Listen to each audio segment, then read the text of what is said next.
Awesome. Hello, everyone. Thank you so much for being here. What we're gonna talk about this session is optimized release management with DevOps Center. Probably you have seen this a couple of times today, but forward-looking statement, Salesforce is a publicly traded company, so please make any purchase decision based on products that are currently available. And also, please, provide feedback. Tell us how we did, if the content resonated with you, so that we can improve for the next time and provide better content for you. And also, thank you so much for being here. Thank you so much for taking the time of the day to, listen to us talking about something that we are very passionate about. I am Gilson Canario, a developer experience product manager working in DevOps Center, and I'm here with Jag, a software engineer working in DevOps Center too. I'll let him introduce himself later when he starts talking. So let's start with the problem. And the problem here is that you are expected to deliver AI innovation. You are expected to deliver faster. But at the same time, the business is asking you to ship these changes continuously, iterate on the fly, and even deliver these features without breaking production. And then if you think about it now, with the use of AI, you're building a lot faster. What it took you weeks to build, you're building it in days. And then we have some data here that says something, that it says that around 20% of the teams are getting all the teams are getting a 20% increase in feature requests, but from those 20%, 30% are missing the deadline. This data came from a survey that Salesforce did in 2025. So what is the actual problem? The actual problem is that we are building faster, but we're missing the deadline. So what is the problem? The problem is that you're making the traffic jam getting into the deployment day. You're just moving to the deployment day. But then if you're missing your deadlines because you're using legacy tools. These legacy tools are like if you keep tracking changes with spreadsheet. If you're using this big monolithic change set or spreadsheet, you just miss it. That's why you're missing the deadline. And what we can do to solve that problem is to provide the proper guardrails, to provide the proper controls to the team so that they can build an efficient process. And we do that with what we call a modern release strategy. And this modern release strategy is composed by people, process, and technology. So these are the three pillars of a modern release strategy. If you miss one of these, then the traffic jam just come back up. So for the rest of the session, we're going to dive into each one of these pillars. The first one that we're going to talk about is people. So we have two types of developers on the team. We have admins, and we have the declarative admins and declarative developers building 10 times faster using declarative tools like Flow or in Setup. They're building faster. They're using tools like ChangeSet to deploy. But now on the other side, you have programmatic developers that they're using other tools. They're building faster, but they're using the separate tools for deployment. They're using the CLI. They're using an IDE.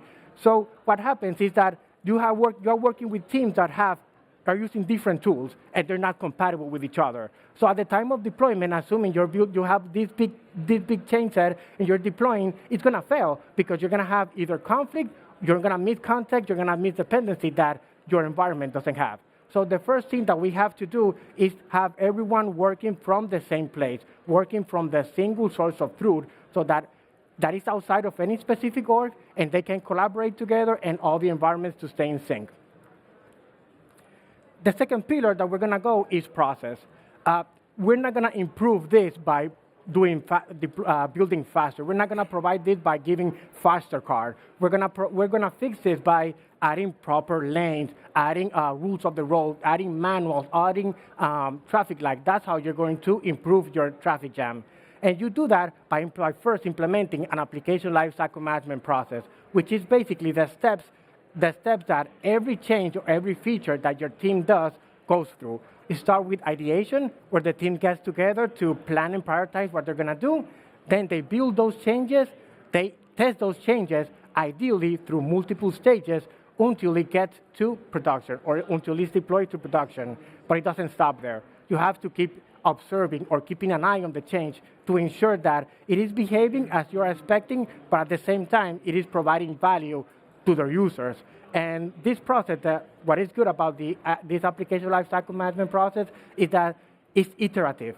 You can continue building on it, improving on it, and this is infinitive until you end of life of the product. Also, you have to implement DevOps. This is a framework. It's an interesting framework because it is the best tools from for the development team and the best tools from the operations team. Both of them are working together now and then using the BERT framework. And the idea behind this is that it will improve the collaboration of the team. You can automate or improve your release processes and also improve how you test. And there is and the data set by itself. Here, what you see here is what we call the data metrics. This is a study that Google did, and it's called DevOps Research and Assessment Metrics, which basically what it does is that it measures the efficiency of the release process of your team. And ideally, or at the end, what we want is to have more frequent releases and with better quality, meaning that you can get changes faster to production with less failure. And eventually, that's what you're striving for. And lastly, let's dive in a little bit on technology. And what are the technology or the tools that you can use to improve your release process? The first one that I'm going to show is the DS Inspector. The DS Inspector serves two purposes. One is it's going to replace tracking your changes in spreadsheet, and at the same time, it's going to replace your change set because you're going to deploy your changes into an org through the DS Inspector. The DS Inspector, it lives in your own sandbox, in your own development environment, and it tracks all the changes as you are doing it, and then it displays to you in this UI. And from here, you have the option to either commit to your DevOps Center project or your team's DevOps project, or you can deploy into an org. The commit to the DevOps Center, that has been GA'd since Dreamforce last year, and then the org-to-org deployment and the deploy of metadata, including configuration data, we are GAing here at TDX. So that's good. Okay, the next one is the DevOps Center. And DevOps Center is the tool that manages this entire application, that helps you to manage this entire application lifecycle management process and DevOps tool. And we are very happy to announce that officially here in TDX, we are also getting it to GA. So after next week, when the rollout process, you should be able to see it in your own org.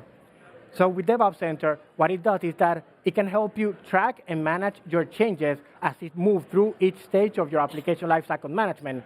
It does provide a seamless integration with source control, so whether you're new or you are a seasoned source control user, it doesn't matter because DevOps Center basically handles everything for you behind the scenes.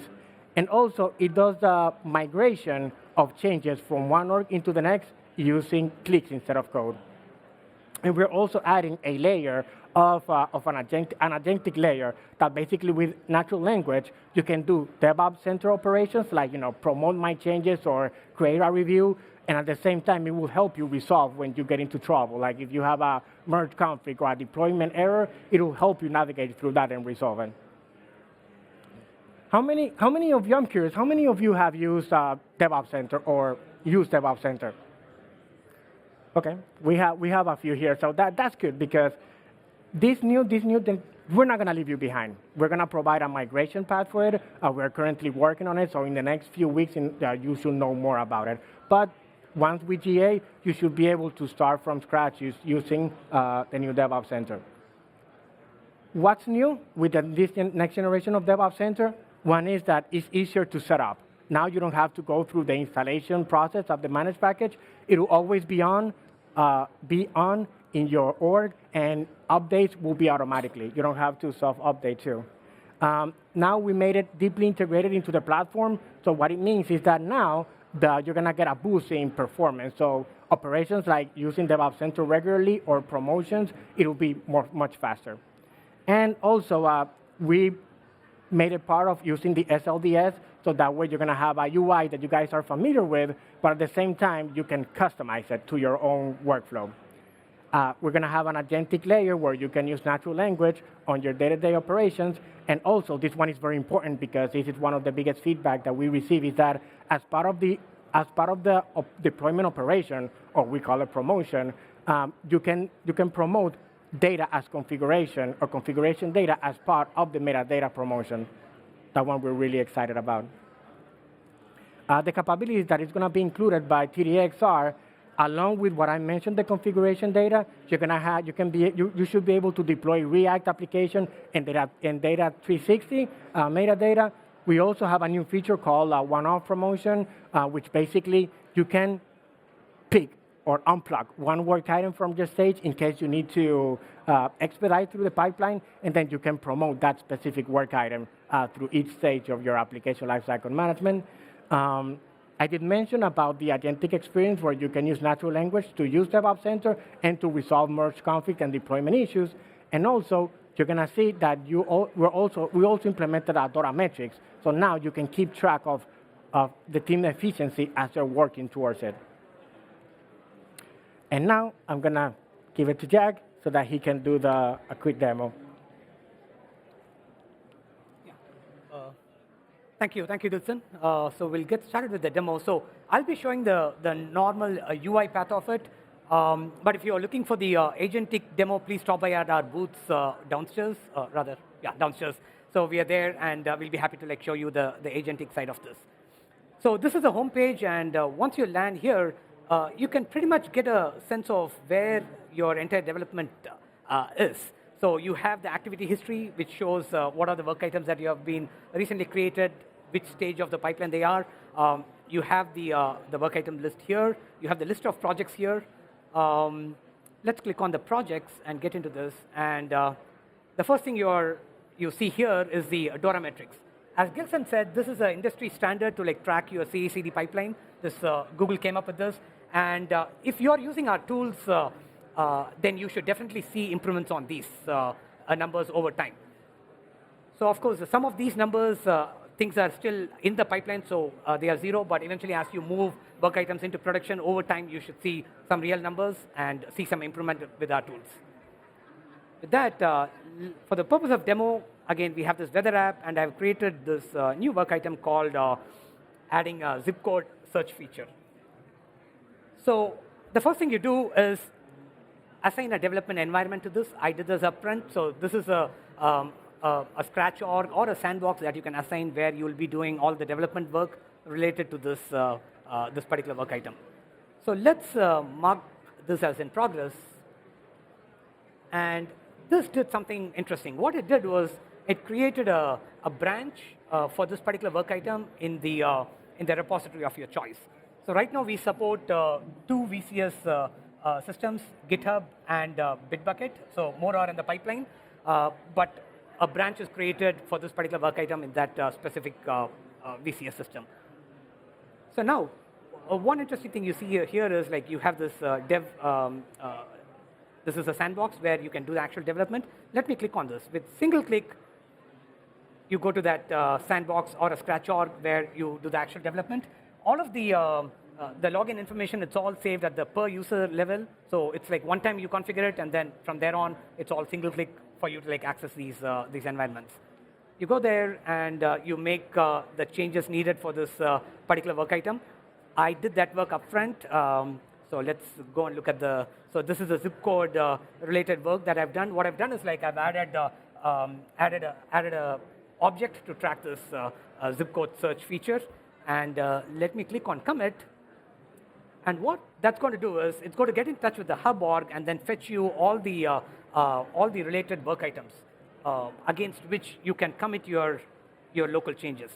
So next I'm going to pick, this is zip code, so this is the thing I'm going to work on. So I'm going to click on next and add some commit message, zip code search feature, and let's do the commit. It takes a few seconds to commit. What it does is in the branch it created in the previous screen where we moved the work item to in progress. It has just it's just moved these changes into that branch in the VCS repository. So the next thing you could do is create a review. So again, we want to like make sure there are enough checks and balances in your entire development cycle. So what we recommend you to do is like create a review for the changes so that another member in your team can review it. So and then you could view the pull request once that review is created. But let's go back to the work item and see something interesting here. So you have these change lists that appears here now. You click on this, that's going to show you the exact audit trail of like say what are the things that changed as part of this work item. And also there is an activity history. This gives you like complete overview of like say when the work item was created, who made what changes, when that was like committed, and so on. Again, for the sake of demo, let's assume that another team member of yours went and reviewed that code, reviewed that PR, and then now it is ready to promote. I'm going to manually mark it as ready to promote here. So once this is done, let's go into the pipeline. So this is typically what we would recommend to have like various stages in your pipeline.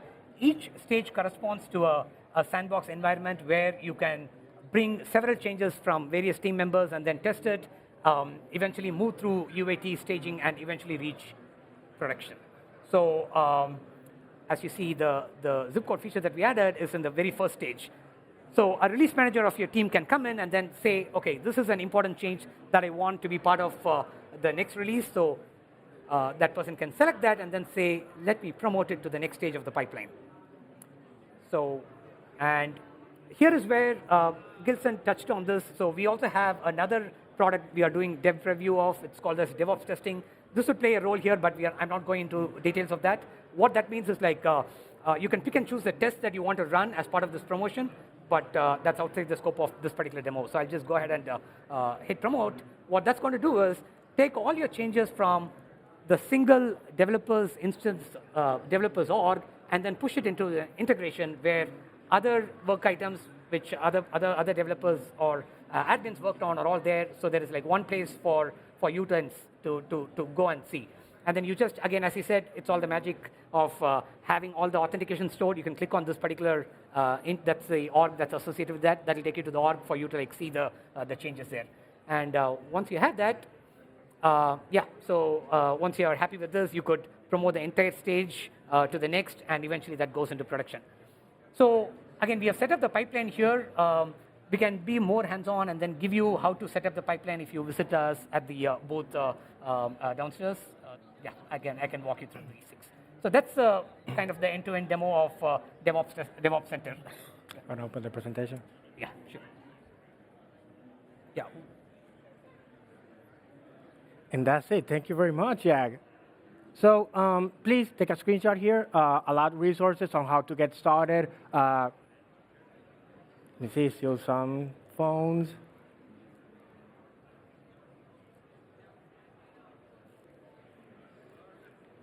Good. Are we taking questions here?